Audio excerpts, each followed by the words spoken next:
Well, thousands of illegal vapes are pouring into the U.S. from China, and that's despite the FDA's crackdown on those fruity flavors that attract children.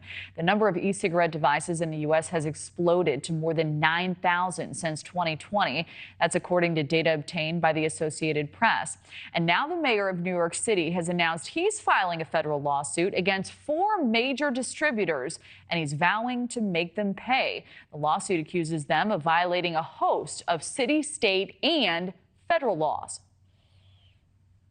We're here to tell 4 distributors of flavored disposable e-cigarettes that we won't sit idly by as they continue to poison our children. New York City will not allow them to break our laws and put our young people at risk of nicotine addiction. Law enforcement expert Rich Marianos joins us now. He is the former ATF official and assistant director. Rich, thank you so much for being here.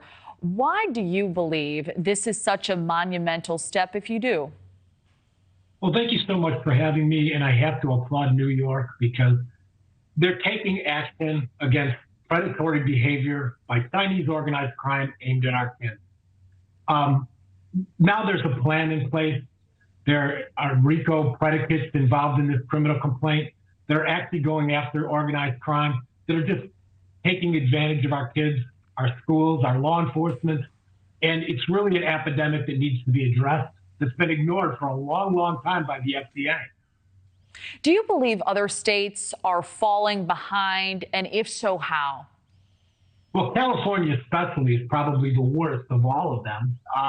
And why I say that is because they have a flavor ban in place that has no strategy and it's not being enforced.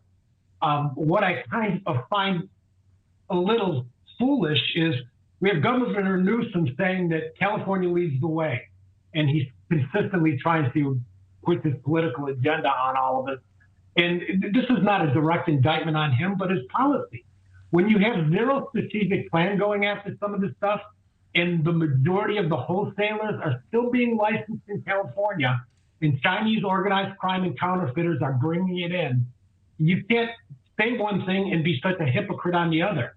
And that's an example of one state that's not doing anything. And then you have yesterday with New York, taking an aggressive plan, putting together a strategy, coming up with an enforcement component to it to address that instill concern towards our youth.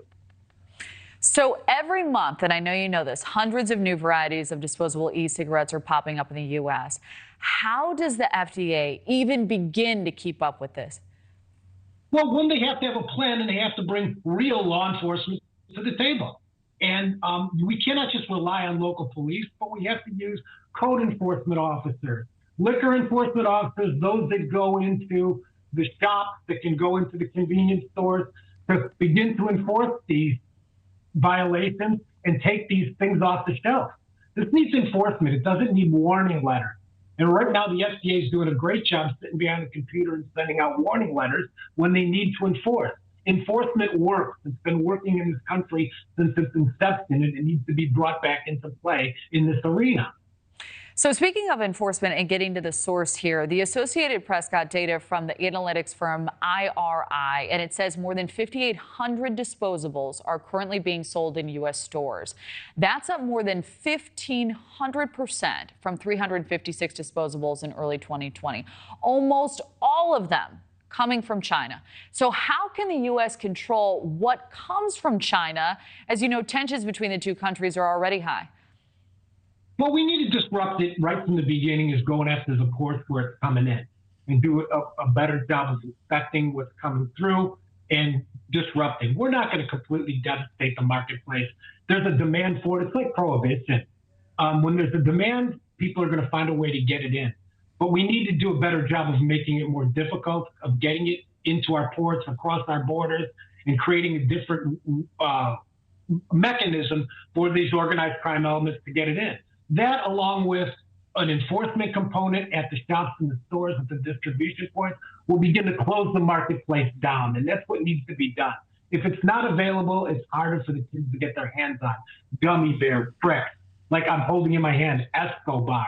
If you can believe there's such an Escobar cartel that's selling these out there. These are the type of products that are being marketed to children, and we need a strong enforcement component. Thank you for watching. Go to newsnationnow.com to find NewsNation on your television provider. And don't forget to click the red subscribe button below to get more of NewsNation's fact-driven, unbiased coverage.